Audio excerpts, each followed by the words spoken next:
How's everybody doing? My name is Anthony Brian Logan, and today we got to talk about New York City allowing all of their school-age kids to walk out of class on Friday, September the 20th for the quote-unquote climate strike that is happening in their city.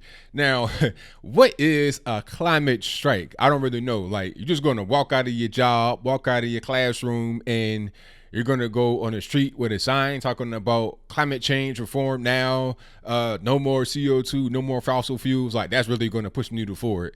Like, we're really just going to get off of, like, ain't going to be no more planes in the sky, ain't going to be no more trains, training. None of that is going to go on because you skipped class for a day with a picket sign.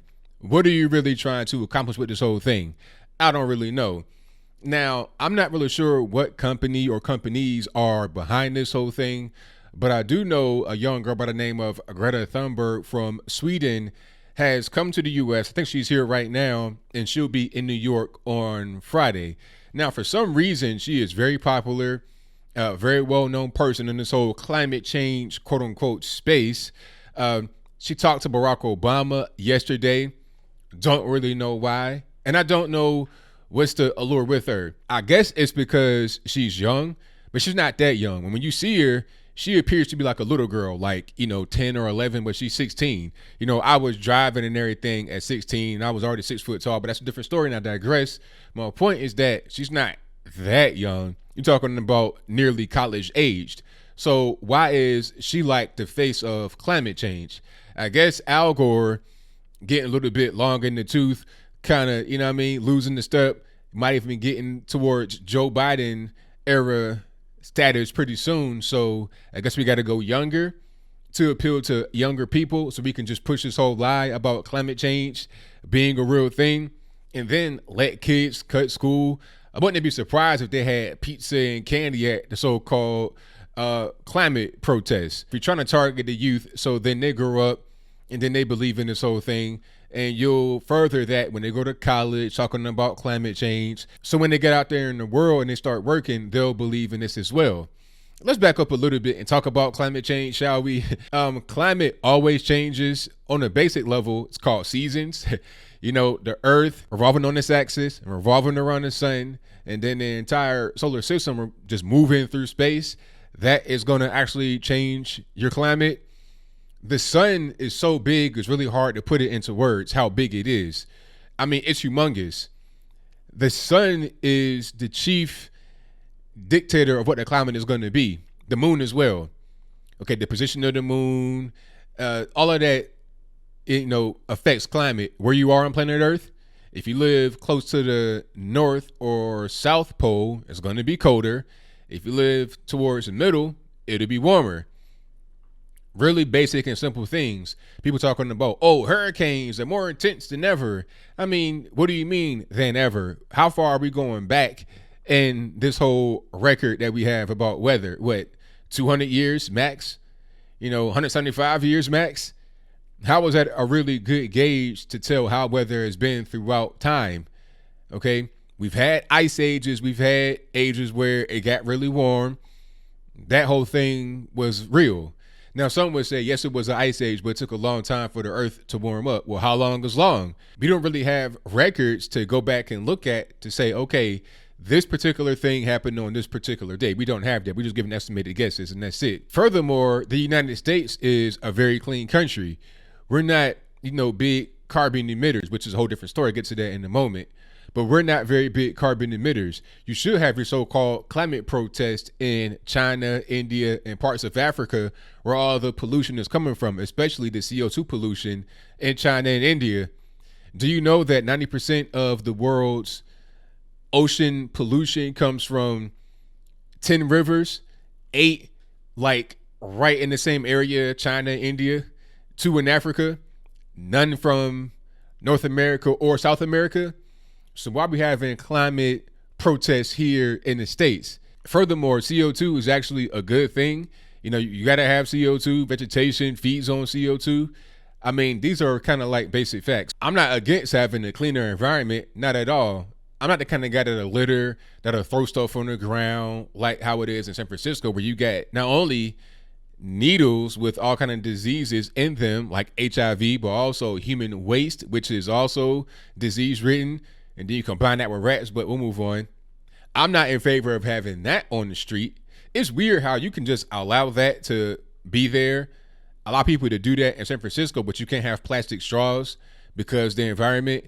Well, what about that toxic waste on the ground? Isn't that going to harm the environment? People are really weird. They want to talk about climate change and pollution and protecting their environment when it's convenient. When it's not convenient, they just kind of want to overlook it. All right. The real way to try to clean up the world is to go to the countries where you have the most pollution and dirt and stuff in the air and stuff in the water and the ocean. Go over there and talk to them. Don't talk to us. Okay. Even if you do decide to stay over here and talk to us, what are you really going to solve? That's what I want to know. Is it an industry? Of course it is. It's a $1 billion industry, the whole climate change, green energy, renewable energy. And people are saying ridiculous things that have this kind of ideology of climate change being a real emergency. Talking about, oh, we're going to not have an earth to live on in 8 years. 8 years?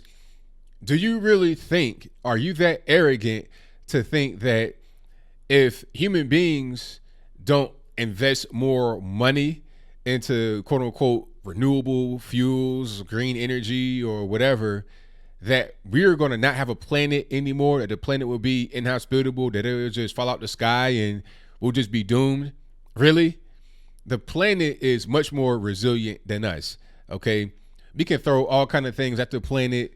We don't really hold a candle to the actual planet Earth or the moon or the sun. It's just, we just don't. So this whole 8-year thing, you're taking the planet, the sun and the moon for granted. Like they're not really, like they've not been here for forever through all types of adversity that we could never even imagine because they were here before we were. So, I mean, this whole climate change hysteria really is all about trying to make money, people trying to get careers in it. I don't understand. It's the American way. I get it. But don't fearmonger and don't push legislation based on that. If you want to believe in climate change and you want to have climate change followers that hang on to every word you say and really believe in you, hey, that's fine. Hey, congratulations. Hats off to you. But don't bring it to Capitol Hill talking about, oh, we got to sign off on this and get involved with the Paris Climate Accord and no more fossil fuels, this, that, and the third. No more coal mining jobs. People are losing their businesses, losing their shirts, losing their livelihood, all because some people want to get into an industry that requires other industries to be eradicated by the federal government. If your industry is so innovative that other industries die off, then I'm with it. Okay, you are doing the right thing. You're just advancing in the world. You are advancing that technology. You're an innovator. And you're in business, you're competing with people. But when you use the government to say, okay, we're going to prop this kind of company up and we're going to push yours out because we think that it's the right thing to do. We feel like it's the right thing to do. I'm not really with that, especially when those thoughts and feelings do not align with reality. So that's pretty much all I got. What say you? Do you think it's a good thing that kids are allowed to skip school for the so-called climate protests in New York City and possibly other cities in the nation? If that's your viewpoint, let me know why in the comments below. What will be the purpose? What are you going to accomplish by having a climate protest, climate march, or whatever? You be out there with your sign, picketing, whatever, and you won't actually get anything physically done. Maybe you're trying to have it be a show of force so the media will pick it up and to put pressure on people to vote the way you want them to vote for certain green initiatives like the Green New Deal. And by the way, the Green New Deal is anything but. It ain't nothing but a big time communist manifesto. So if people are tricked into believing in the Green New Deal because of the climate protests and other things people are doing, then I really fear for my country in the future. But whatever your comments are, please let me know in the comments below. And that's all I got to say for this video. If you like what you heard, please comment, rate, share, and subscribe. Peace.